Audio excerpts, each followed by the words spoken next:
بسم الله الحمد لله والصلاة والسلام على رسول الله وعلى آله وصحبه ومن تبع سنته إلى يوم الدين. Assalamu alaikum wa rahmatullahi wa barakatuh.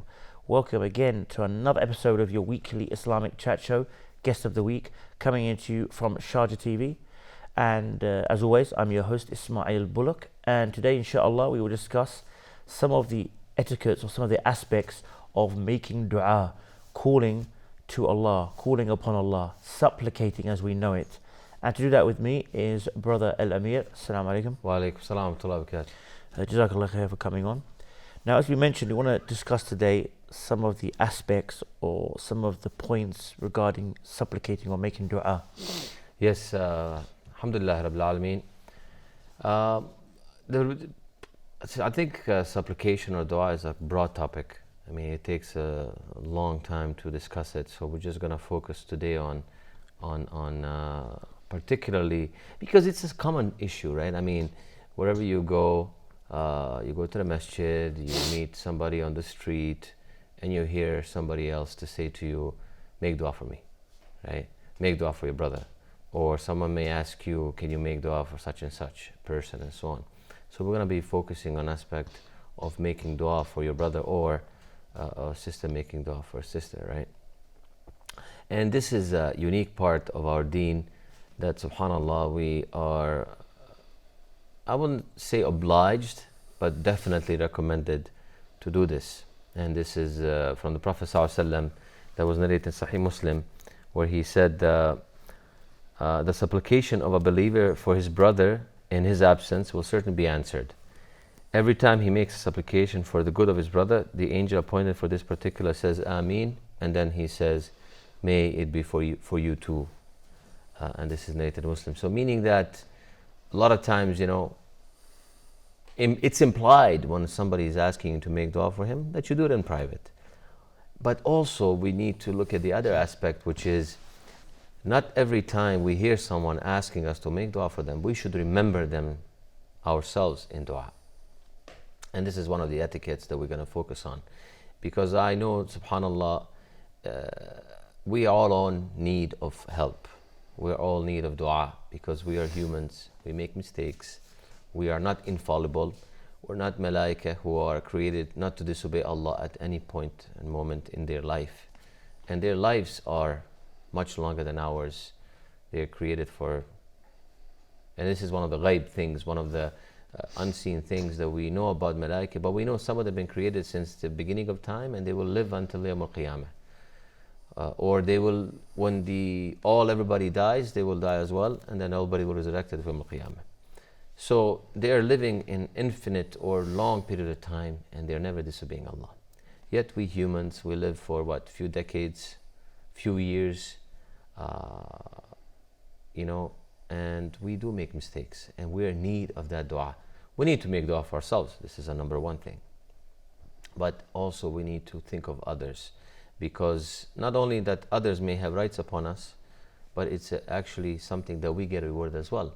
And as we can see in this hadith of the Prophet Muhammad ﷺ, where he said, the one who makes dua for him, and then the malak says, and for you as well. SubhanAllah. Imagine a malak making dua for you.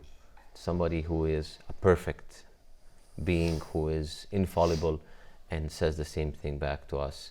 And this is like a reward that you can think of, that you get rewarded for doing the dua, and the dua is being made for you by somebody who's actually even higher, you could say, in a rank.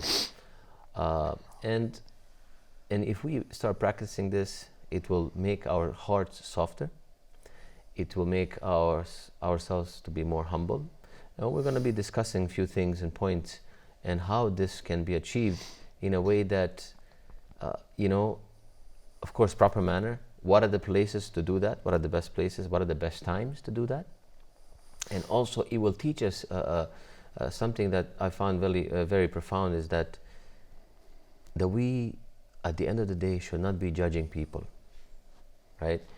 And this should be a lesson for us, how we can do this. And then that at the end of the day, it's always that point being said, when you criticize or judge somebody and you point to somebody, they always say the three fingers point back at you, even though you're pointing one at someone else. So we always have to reflect, self-criticize, and look at ourselves, and always be grateful to Allah subhanahu wa ta'ala for the guidance that He has given us, and asking Allah that He continues this guidance upon us, and at the same time that we do the same for the others, and not to be selfish. A mu'min, a Muslim, is not selfish, and that he keeps all the good things for himself, that he wishes, and we know this, a Muslim wishes for another Muslim what he wishes for himself. Or we know this about the neighbor, right? The good neighbor is the one who wishes for himself wishes for neighbor what he wishes for himself. And this is the ultimate, the penultimate level of our belief in our system, is to do this. And if we are not reaching that, we have to ask ourselves why. We even know the hadith of the Prophet ﷺ said that he said that the person doesn't truly believe or have true faith until he loves for his brother what he loves for himself. Yes. So one of the best things you can do is to, just like you make dua for the best things for yourself, that you can also make dua for your brother or your brothers that they have the best thing.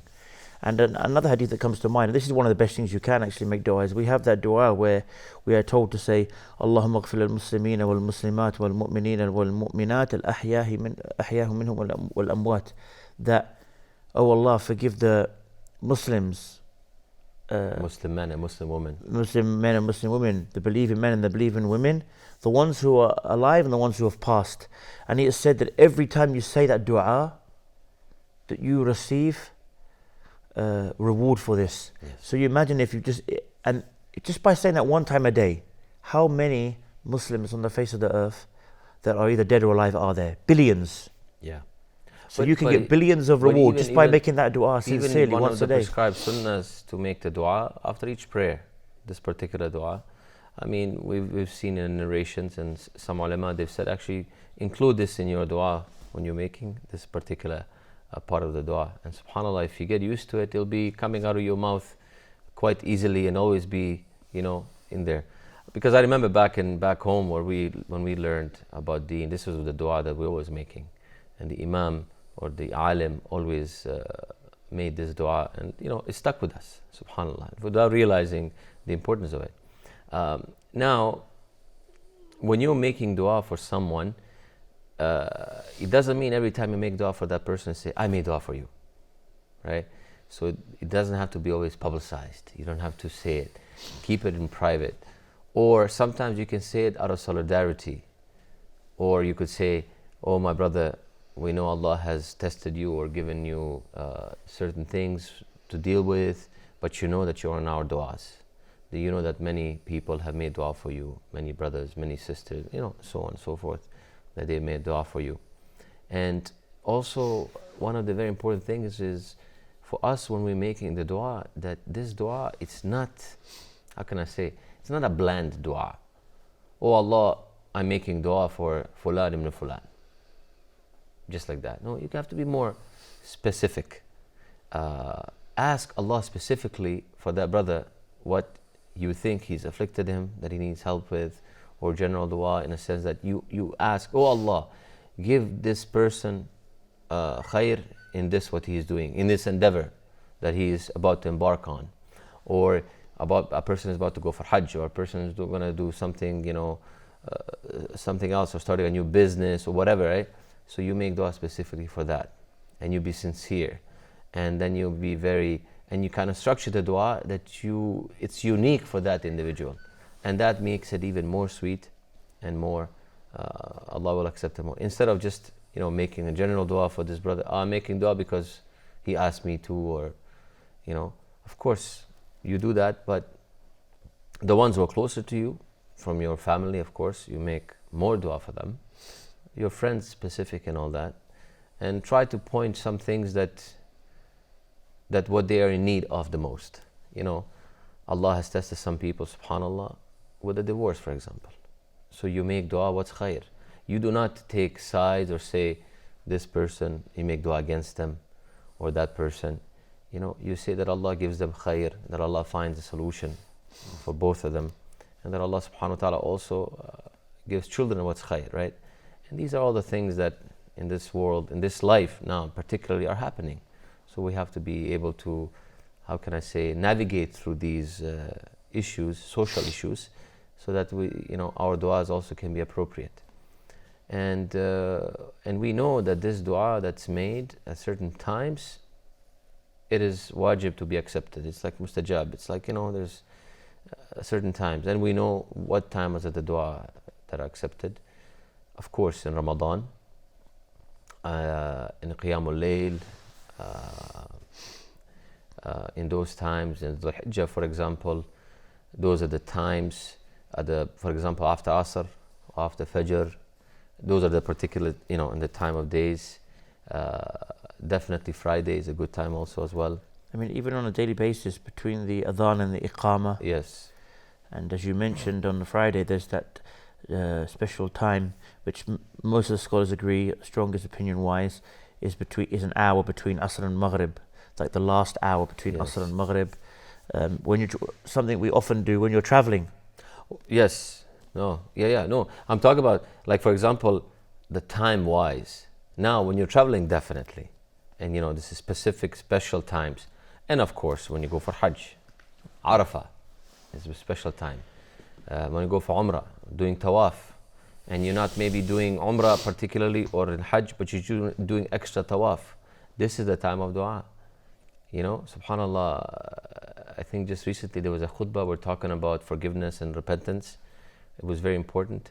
And I remember something that I said in the khutbah, I believe, was that how repentance is important, how forgiveness, now asking Allah to forgive oneself and others is very important. That's the only prescribed dua to make during tawaf. Allahumma rabbana atina fi dunya hasana wa fil akhirati hasana wa qina adhaban nar. And subhanallah, tawaf, for example, everything else is open book. Whatever dua you want to make. So some people come with a notebook, with a sheet of things they're making dua, because we are human, we'll forget, no? I mean, I forgot already what I was doing yesterday in some detail. If I did not write it down, probably I'm losing it, or I'm losing that detail.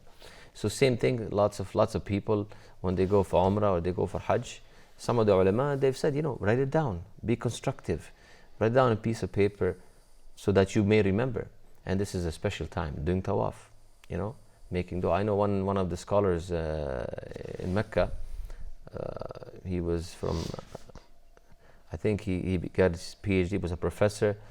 He moved there from the North Africa to Mecca, subhanAllah. And one of the students was telling me this was an amazing thing, that he's been living there for 30 or 40 years. He's a professor, but he makes sure that every Maghrib prayer, he's in the Haram. And that he makes sure that between Maghrib and Isha, every day, unless something comes up, that every day he's doing tawaf. Because he wanted to use his time while he was in Mecca, and this was the best deed to do at that time, at that place, to do tawaf. Because, a person cannot do Umrah every day. We'll just hold you on that point. Please join us, inshallah, after this short break.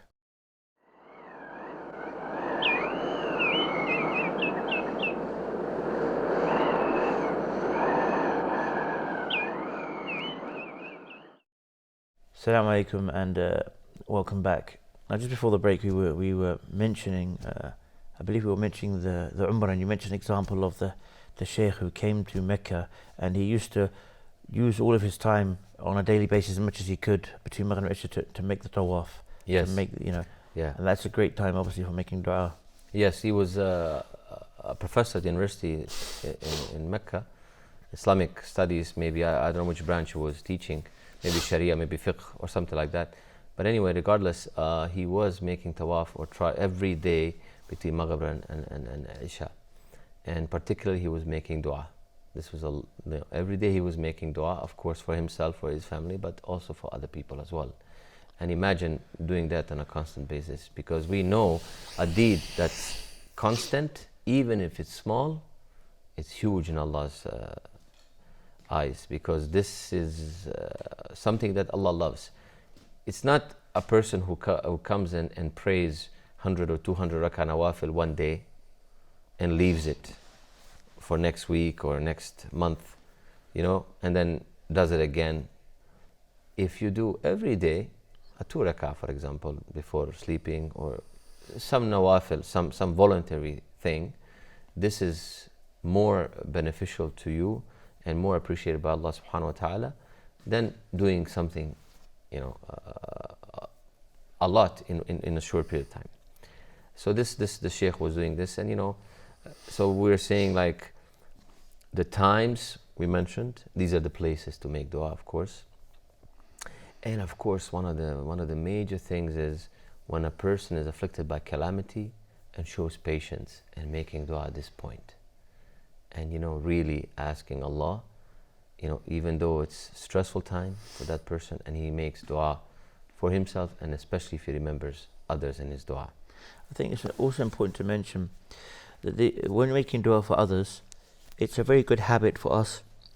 There may be people that we, for lack of better words, we don't quite like, or we don't get on with, or we've had problems with them. Exactly. Or they may even have been rude to you or oppressive to you, even though it's very hard to do. But this is also very highly looked upon, that you make dua for those people, even though they may have oppressed you, even though they may not treat you the best. It's even better because it's very hard for you to do so, but for you to make dua for them, to correct their ways, so they get the best. You may have had a colleague you used to work with who was a real pain, but you make dua for them. This is something that's important, but something very difficult to do sometimes. It is very difficult. I mean, I personally remember being in conflict with certain people, and it's not easy, but one has to really, it's you testing your own nafs first. It's not about that person.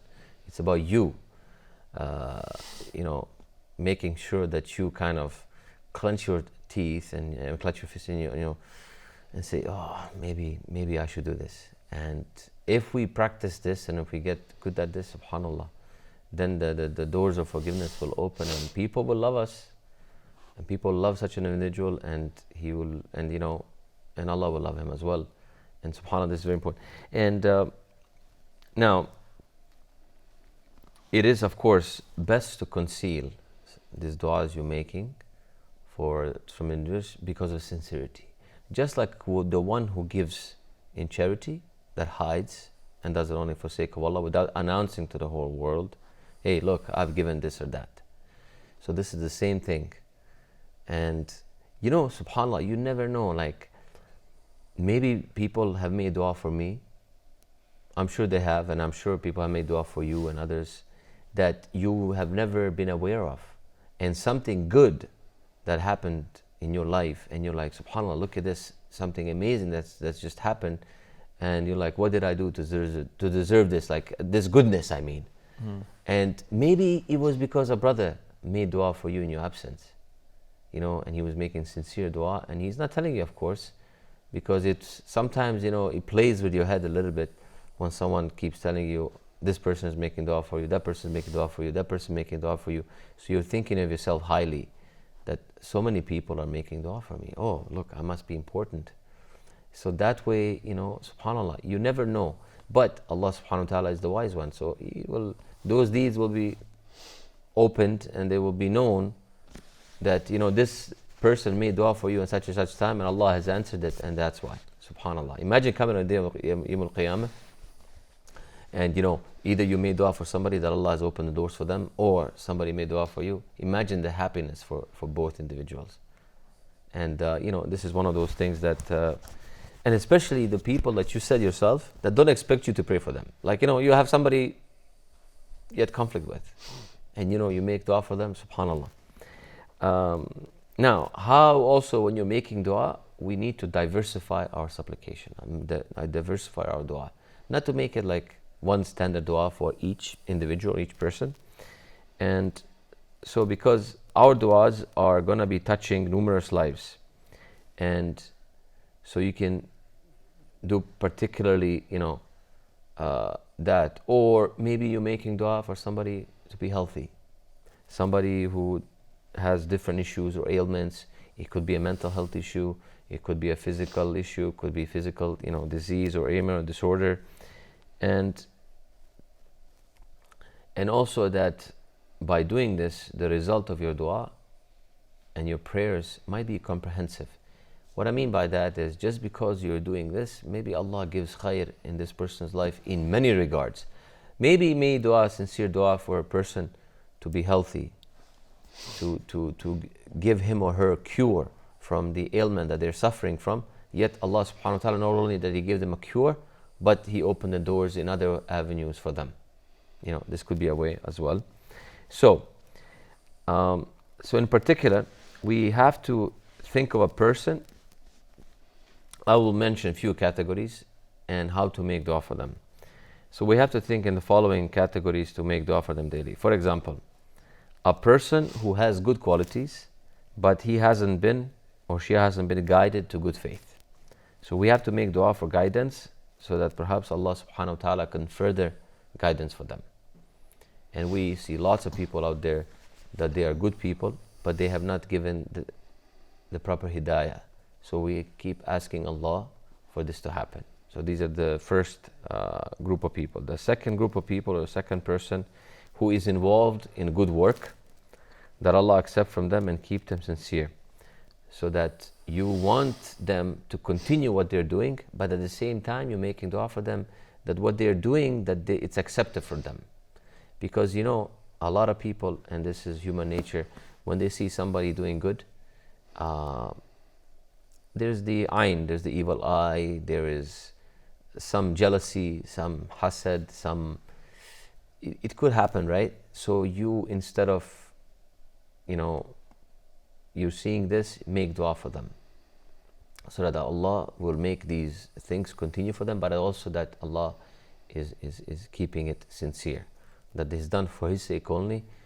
Other than that, if it's done for other sake than Allah, then it's not accepted. We know this, and especially if it's bragged about and stuff like that, we know about this, that or for the sake of show off and so on, we know also this is not accepted.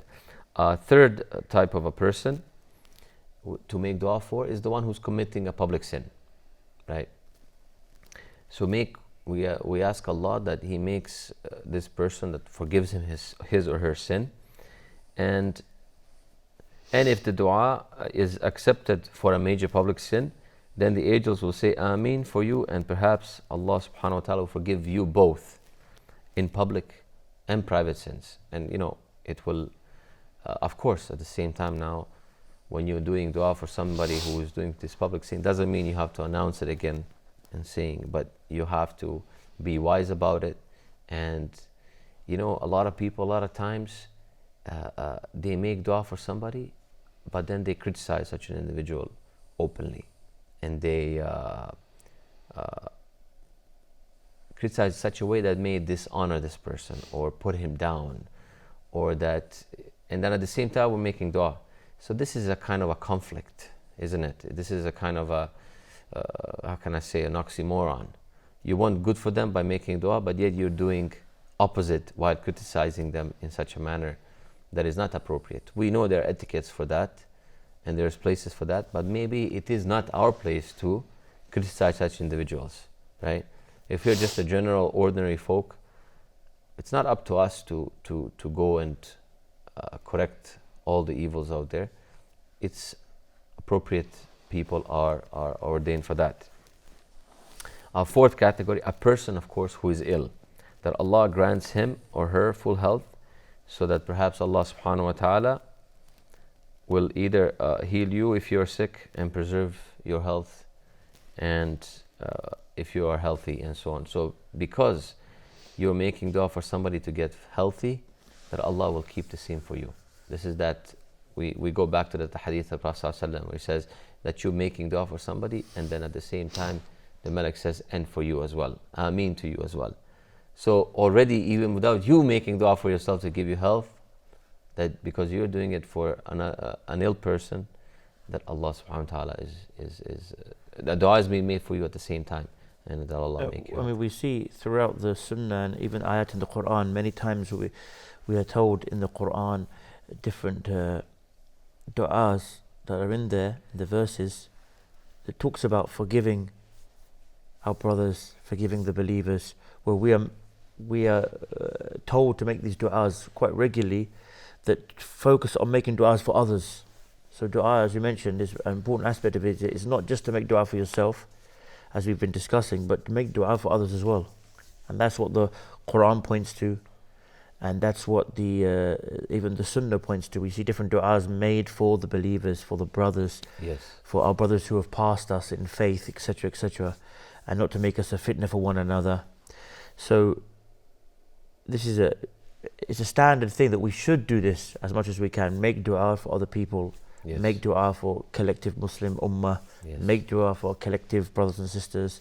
This is something that we should be doing, but maybe Yes. a lot of the time we think of du'a as something for ourselves, for our own benefit, for our own daily needs. Isn't that, there's that famous story when the Prophet ﷺ was sitting in the masjid, and I think many great known Sahabas were sitting with him.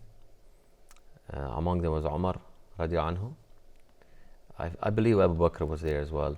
There was many great Sahabas were sitting with him. And then the Prophet ﷺ said, the next person who walks into the masjid, he's from the Jannatis, he's from the people of Jannah. And then everybody looked at the door, right?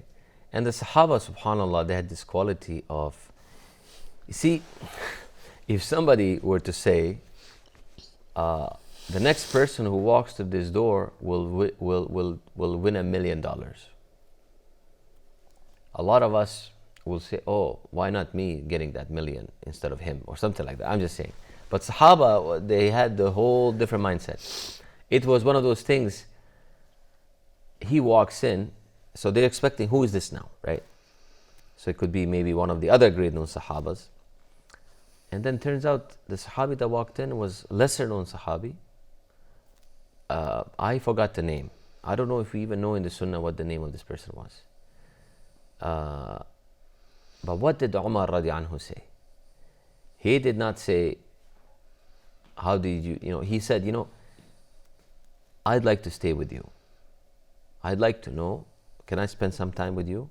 So I'd like to know what you're doing, that your du'as, or that your deeds are accepted in such a manner that you're promised Jannah. Right? Umar, this is what he's thinking. He wants to do what he's doing, meaning that from good things. He was not jealous of him, right? He was not trying to steal his thunder, like we say in English. He was trying to genuinely better himself in order to achieve that. Even though we know Umar who was promised Jannah. But subhanAllah, he did not stop there. So he spent time with him. Time for salah comes, salah is being prayed. Time for fasting or breaking a fast, done. I'll just hold you on that point because I know the story takes a bit of time. Time for a break, inshallah. Join us after this short break.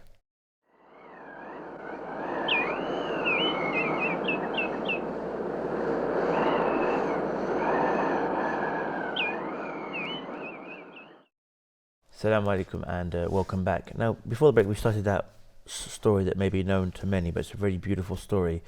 Where the Prophet ﷺ mentioned the person who will come will be from the people of Jannah. And we know, if I recall correctly, that happened more than once. I think it was several days, one after the other. But anyway, the individual entered. Yes.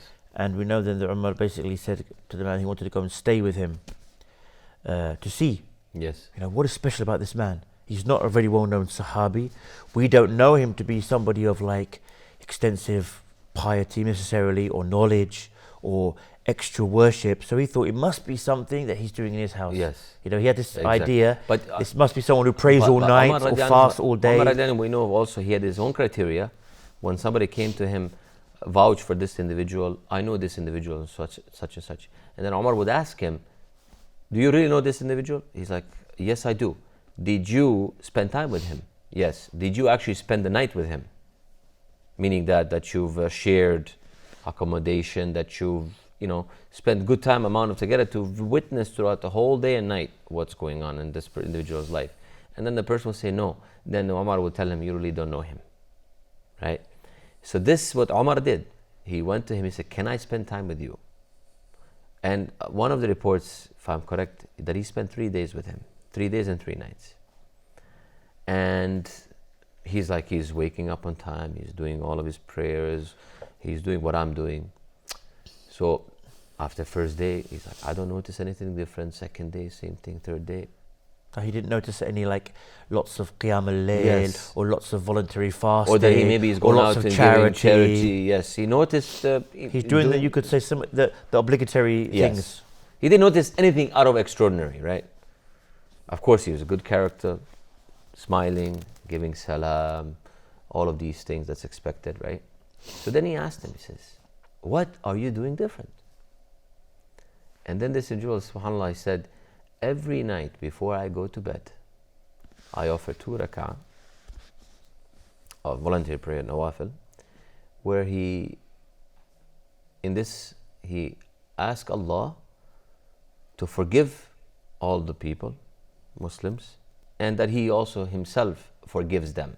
Meaning that whoever he dealt with in the day, be it in this market, that he went to the market, be it in the way to the mosque, be it with his family, be it with any business dealings, anything that he dealt with, if there is any commotion, any disagreement, anything like that, that he would forgive for all of the people, even if they harmed him. And at the same time, he would ask Allah to forgive them and ask Allah that other people forgive him in case he has done something wrong. So it was a comprehensive thing, but he would make this a priority for him every night before he goes to bed. And he would even say, it also mentions that he basically said that I won't go to sleep Until with holding anything in my heart against anyone. Yes. So he lets everything go, no grudges. Like you mentioned. So this is and you mentioned earlier that you said, you making dua for somebody that you may have a conflict with that has harmed you, and you not holding that in your heart, you're letting it go. And this is what this individual, this Sahabi, did. And subhanAllah, he's promised Jannah because of that. So why do you think that we ourselves, we don't have that promise? We don't have that guarantee because Prophet ﷺ is not among us. But why couldn't we be one of those people? Maybe we could be, right? We have to have that hope, but we have to do the work. And this is the work that we need to do when it comes to this making dua and forgiving everyone and asking Allah that the other people forgive us and not hold any grudges in your heart. Not take anything personal in a sense that if somebody has called you out or harmed you. So these are this particular beautiful story that we know from the Sunnah of Prophet ﷺ and Sahaba. The fifth type of a person or individual is the one who is struggling financially or suffering something from a worldly hardship. So that ask Allah that helps such a person, so that Allah also will help you when you are in such a way or something that happens along those lines for yourself as well. And this is very important. And beyond asking Allah, we should also try to help ourselves or engage in whatever in our capacity is to help our brother. And of course, we accompany that with the dua as well. The sixth type of individual or person is who has a particular blessing that you wish for yourself. Like he has it or she has it, but you don't have it. So that Allah maintains that blessing upon that person without making it means for them to take it away from him, right? And then that also Allah will grant you the same. Meaning that you are not jealous when you see somebody doing something, be it from the worldly things that he has or she has, or be it something even from other things, so that you ask Allah to accept from them. But also, if you feel in your heart that there is a little bit of jealousy, ask Allah for purification of this, sincerity, and always that this doesn't happen. And many a times, what's one of the things that we say it when we see something great or good, be it from a worldly thing, we say, wow, right? Instead of, we should train ourselves and say, MashaAllah, wa la hawla wa la quwwata illa billah, and make dua for such an individual and so on. Because this is where the evil eye happens. This is where shaitan comes in and tries to ruin that person or something like that. And this is what we need to train ourselves on a daily basis. Always mention the name of Allah, and because when we do that, then shaitan will steer clear from that. Like you mentioned, and also saying Allahumma barak, may Allah bless this thing. Yes, exactly. Bless this thing. That helps you to take away maybe the jealousy or the envy, because if hopefully you're saying it with sincerity, you're asking Allah to bless the thing that you saw the person has, whether it be beauty, youth, wealth, whatever it may be, and you're saying that, hopefully, you know, if you're doing it properly, you're asking Allah to bless this thing rather than for Allah to take it away. So that's an important thing to try. And that itself is a dua. And it's a dua in itself, yeah. That itself is a dua, which is important to make. Even if you may find it hard to do that, unfortunately, in modern times, people tend to envy others. But if they fight against that and force themselves to make this dua, this is also reward for them because they're calling upon Allah. Secondly, like we mentioned, it may be that Allah will give them the same thing as that or better. And this is or maybe it won't be something in this life, maybe in the hereafter they'll get something better than that thing they wish they had in this life. Basically, if one makes dua, we know that this dua will be accepted by Allah for you. That you are blessing somebody, ask Allah to bless them, that the blessing will come upon you. Because we know it's mustajab, this dua will be accepted. Now, when is it going to happen, like you said? Is it going to be right now at that moment? Allahu A'lam, maybe not. Is it going to happen in next week, next month, next year, next 10 years? Allahu A'lam. But is it going to happen? Yes, it is. And what the better time to happen is when we are actually in need of that. And that will be on Yawm al-Qiyamah, where all the deeds are, you know, the book of deeds is opened and you know, they're weighed and stuff like that. Maybe that dua, particular dua that you made for someone, maybe this will be the reason or the sabab for your book of good deeds to outweigh the book of the bad deeds. And you know, all these things are minor things, small things that take a few moments of our life, few moments of our, forget our life, a few moments of our day, right? And you know, if you know, there's all these statistics we hear, how much time a person spends sleeping, how much time he spends, you know, it's crazy amount of a years, you know, subhanallah, like if you sleep, let's say 6 hours a day, imagine that's like a fourth of your life. So imagine a person sleeps for 20 years of their lifetime. Or how much a person spends eating food, for example, how many years, right? And if you make dua for a few moments, few seconds for someone, let's say even 10, 15, half a minute, how long is that? Over the course of a lifetime. Mm-hmm. It's, in comparison to all the other things, it's very minor, it's very small, but yet it could be huge on that day. And but you, by way you making dua for others, that Allah subhanahu wa ta'ala will make your heart humble, and you will have the humility that's necessary, because the one who has pride, the false pride we could call it, you could be prideful, you could say, you know, pride, I'm proud to be Muslim. There's nothing wrong with that, is it? We're not talking about that. We're not talking about, you know, that pride that one should have. It's like in Arabic they have fakhr, taftakhar, yani, like you are proud in a good way. Yes. And then there's kibr, yes, which exactly. is your arrogant pride, where you think you're better than others, you look down upon others. So, you know, in Arabic, pride can be in two separate words. So you know when in English, you say, you could also say arrogance and pride, but also pride could be considered the bad pride. Negative way. Whereas in Arabic they have pretty much two different words. But yeah. So if one has that positive or that proper pride, yes, but in order to prevent oneself and shaitan lifting this person and having this false or arrogant type of a pride, this is what we all have to be careful with. You know, and I always mentioned one of my colleagues, he always says, subhanAllah, he says, you know, I always try to keep in company of people who are less fortunate than me. Not that he's judging people, he's trying to say the ones who are, let's say, more the poorer, for example, that he's trying to keep himself humble without actually harming them, or just tries to keep their company, instead of always yearning or trying to spend time with those people who are higher in him, in you know, in dunya or other things. You know what I'm saying? Like, so that he keeps himself humble, and that way that he will be sincere, because at the end of the day we know that sincerity is number one, and being sincere in this dua is very important for oneself and for others as well.